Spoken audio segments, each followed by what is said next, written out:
Assalamualaikum warahmatullahi wabarakatuh. Perkenalkan, nama saya Sandy Ardian dengan NIM 2030404047. Kelas 20 Politik Islam B. Di sini saya akan presentasikan makalah saya yang berjudul Era Khulafaur Ar-Rasyidin. Pada makalah saya kali ini terdapat 3 bab. Bab pertama menjelaskan tentang latar belakang secara singkat. Bab kedua menjelaskan tentang isi era Khulafaur Ar-Rasyidin, dan bab ketiga ada kesimpulan. Oke, saya akan membahas tentang bab pertama terlebih dahulu, yaitu latar belakang secara singkat. Latar belakang sejarah peradaban Islam memiliki arti yang sangat penting dan tidak bisa kita abaikan begitu saja. Karena dengan sejarah kita bisa mengetahui apa yang telah terjadi pada zaman sebelum dan sekarang, dan juga kita bisa mengerti bagaimana pemerintahan pada zaman Nabi sampai pada Khulafaur Rasyidin. Kaum muslim mulai dipimpin oleh seseorang khalifah semenjak wafatnya Nabi untuk menggantikan kedudukan Nabi sebagai pemimpin dan kepemimpin negara. Kemudian kita akan masuk ke pembahasan bab 2, yaitu penjelasan tentang isi dari era Khulafaur Rasyidin. Saya akan menjelaskan yang pertama ada Khalifah Abu Bakar Asy-Syiddiq. Abu Bakar Asy-Syiddiq dilahirkan pada tahun 573 Masehi. Dia dilahirkan di lingkungan suku yang sangat berpengaruh dan suku yang banyak melahirkan tokoh-tokoh besar. Ayahnya yang bernama Utsman atau Abu Quhafa bin Amir bin Ka'ab bin Sa'ad bin Laim bin Mun'ah bin Ka'ab bin Lu'ay berasal dari suku Quraisy. Sedangkan ibunya bernama Ummu Al-Khair, Salmah binti Sar bin Ka'ab bin Sa'ad bin Taim bin Murrah.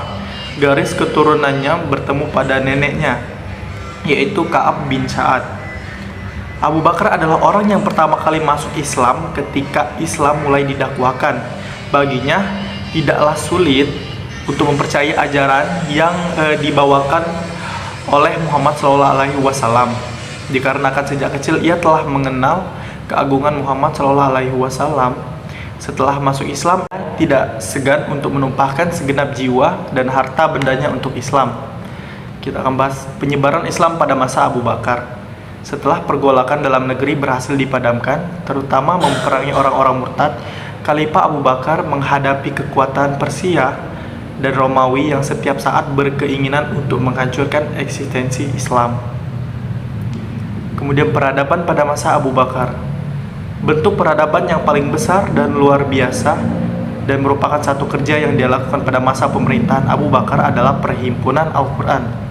Abu Bakar Asy-Syiddiq memerintah kepada Zaid bin Sabit untuk menghimpun Al-Quran dari pelepah kurma, kulit bintang, dan dari hafalan kaum muslimin. Kemudian kita akan bahas tentang Khalifah Umar bin Khattab. Kelahiran Umar bin Khattab, Umar ibnu Al-Khattab, yang memiliki nama lengkap bin Khattab bin Nufail bin Abdul Al-Uzzah bin Riba'ah bin Abdillah bin Ka'b bin Razail bin Adi bin Ka'ab bin Lu'ay, adalah khalifah kedua yang menggantikan Abu Bakar Asy-Syiddiq. Dia adalah salah seorang sahabat terbesar sepanjang sejarah sesudah Nabi Muhammad SAW. Umar ibnu Al-Khattab dilahirkan di Mekah dari keturunan Quraisy yang terpandang dan terhormat. Ia lahir 4 tahun sebelum terjadinya Perang Fajar, atau sebagaimana yang ditulis oleh Muhammad Al-Qudari, 13 tahun muda dari Muhammad SAW. Kemudian peradaban pada masa Khalifah Umar. Peradaban yang paling signifikan pada masa Umar, selain pola administrasi pemerintah, peperangan, dan sebagaimana, adalah pedoman dalam peradilan. Pemikiran Khalifah Umar bin Khattab khususnya dalam peradilan yang masih berlaku sampai sekarang. Kemudian Khalifah Utsman bin Affan. Kelahiran Utsman bin Affan. Khalifah ketiga adalah Utsman bin Affan. Nama lengkapnya ialah Utsman bin Affan bin Abil As bin Umayyah dari suku Quraisy. Lahir pada tahun 576 Masehi. 6 tahun setelah penyerangan Ka'bah oleh pasukan bergajah, atau 6 tahun sebelum kelahiran Rasulullah SAW. Ibunya bernama Urwi bin Quraisy. Utsman bin Affan masuk Islam pada usia 30 tahun. Pada masa-masa awal pemerintahannya, Utsman melanjutkan sukses para pendahulunya, terutama dalam perluasan wilayah kekuasaan Islam. Karya monumental Utsman yang dipersembahkan kepada umat Islam ialah penyusunan kitab suci Al-Quran. Pembukaan ini didasarkan atas alasan dan pertimbangan untuk mengakhiri perbedaan bacaan yang di kalangan umat Islam yang diketahui pada saat ekspedisi militer ke Armenia dan Azerbaijan.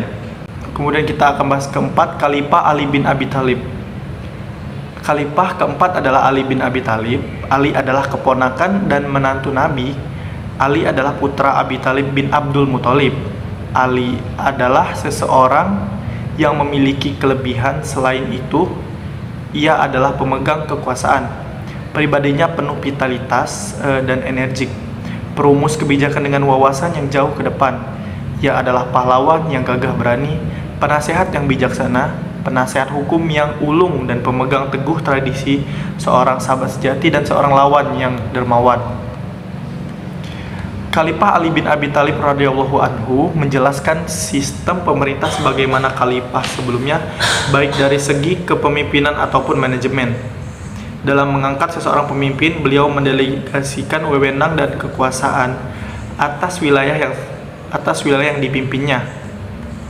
Kaum Khawarij tidak lagi mempercayai kebenaran pemimpin-pemimpin Islam, dan mereka berpendapat bahwa pangkal kekacauan Islam pada saat itu adalah karena adanya 3 orang imam, yaitu Ali, Muawiyah, dan Amir.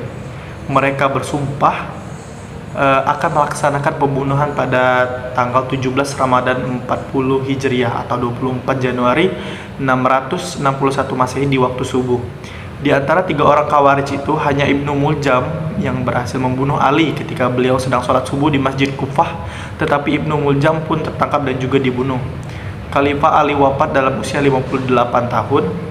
Kemudian Hasan bin Ali dinobatkan menjadi khalifah yang berkedudukan di Kufah. Kemudian saya akan membahas tentang kemajuan pada era Khulafaur Ar-Rasyidin. Masa kekuasaan Khulafaur Ar-Rasyidin yang dimulai sejak Abu Bakar Asy-Syiddiq hingga Ali bin Abi Thalib merupakan masa kekuasaan khalifah Islam yang berhasil dalam mengembangkan wilayah Islam lebih luas. Nabi Muhammad SAW yang telah meletakkan dasar agama Islam di Arab. Setelah beliau wafat, gagasan dan ide-idenya diteruskan oleh para Khulafaur Rasyidin. Ekspansi ke negeri-negeri yang sangat jauh dari pusat kekuasaan dalam waktu tidak dari setengah abad merupakan kemenangan menakjubkan dari suatu bangsa yang sebelumnya tidak pernah memiliki pengalaman politik yang memadai. Adapun salah satu faktor yang menyebabkan ekspansi ini demikian cepat antara lain sebagai berikut. Islam di samping merupakan ajaran yang mengatur hubungan manusia dengan Tuhan, juga agama yang mementingkan soal pembentukan masyarakat. Kemudian saya akan bahas tentang bab ketiga, bab terakhir, yaitu kesimpulan. Pada masa pemerintahan Khulafaur Rasyidin, khalifah dipilih berdasarkan musyawarah. Setelah Nabi Muhammad wafat, Abu Bakar diangkat menjadi khalifah melalui pertemuan Saqifah atas usulan Umar.